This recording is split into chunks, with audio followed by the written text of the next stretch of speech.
This is called officially the Great Healthcare Plan. That means low price and great health. The bottom line is we'll be paying the lowest price of any nation in the world. Whoever's paying the lowest, we match it. I'm calling on Congress to pass this framework into law so that we can get immediate relief to the American people, including rural America.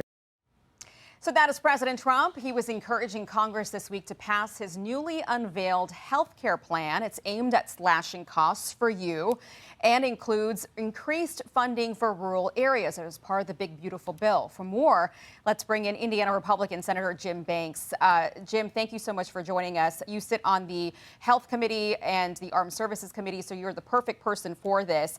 The president sends over this framework to Congress this week. Have you started any discussions with the White House?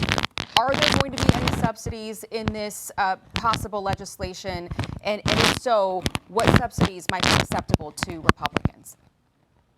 Yeah, Aisha, congrats on the show, by the way. Great to be with you.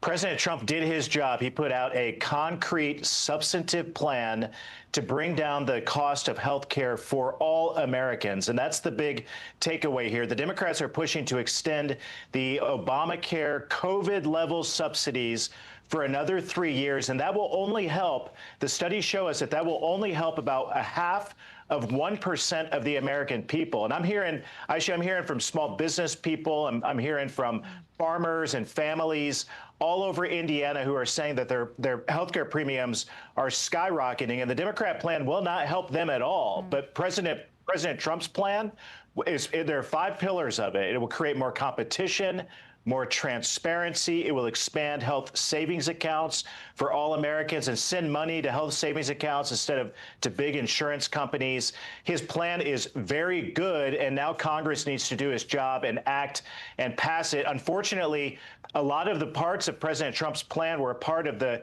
Senate Republican plan that every single Democrat voted against in the Senate just a month ago. So we got to go back. We got to put it back on the floor, vote for it again. And Democrats should come on board. Every part of President Trump's plan is something that Democrats before President Trump would have gotten on board with. These are bipartisan ideas, but Democrats won't vote for it because it's President Trump's plan. And in the process, a lot of people are getting hurt because of it. Well, it's kind of what Bernie Moreno has been saying, the senator from Ohio. He's a lead negotiator in these ACA extension talks. Here he is. Let's listen. The minority leader has made affirmative comments in the last 2 or 3 days that basically says that he does not want his conference to come to a compromise with Republicans on an extension with reforms. So he's saying this is politics. I mean, this is Chuck Schumer getting in the way of a compromise with people who actually want to make this work. On the other hand, Senator Murkowski, also a Republican, says it's actually over the Hyde Amendment, these abortion services. So what is stalling this? Are these talks dead? Yeah, Aisha, there's room here for bipartisan support. All of these ideas are ideas that Democrats privately are for, or ideas that they've voted for in the past. But Chuck Schumer has put them on notice. Don't vote for anything and give President Trump a win while he's in the White House. And there are lots of different parts of extending the Obamacare subsidies. Again, that doesn't help real people who are hurting. That only helps a small number of people. It doesn't help everybody. And President Trump's plan will help everybody. So Bernie Moreno, a lot of Lisa Murkowski. I mean, these are some Republicans who are trying to find some common ground in the middle. But President Trump's plan is the type of bipartisan plan that all senators should get on board with. Obamacare has been a disaster, and in Indiana, I hear from people all the time who know that Obamacare is a failure. It's the reason that we eliminated competition and your healthcare prices have gone up. Everyone understands that, but at the end of the day, it's up to Congress to act now to address one of the biggest crises going on in America today. That's the rising cost of healthcare, and I appreciate President Trump's leadership. Very quickly here, before I get to Greenland, is a second reconciliation bill doable for you guys? I know the big, beautiful bill was tough to get through, but do you think you could do a second?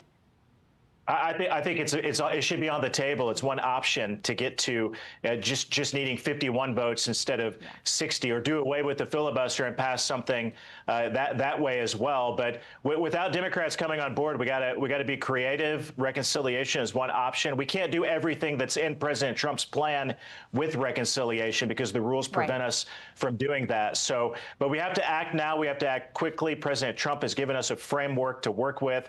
And that's the type of leadership that we've come to expect from the White House, and it's time for Congress to act. I want to get your take on the tariffs announcement from President Trump today on these nations who are pushing back on him wanting to take Greenland. I want to play a soundbite from a Republican Congressman, Don Bacon, who is threatening impeachment over Greenland. Watch. I think one way or the other way, whether it's even Republican control or if it's Democrat control after November, I think it would lead to impeachment. I think it's invading ally, to me, is a high crime and misdemeanor. And we have a treaty.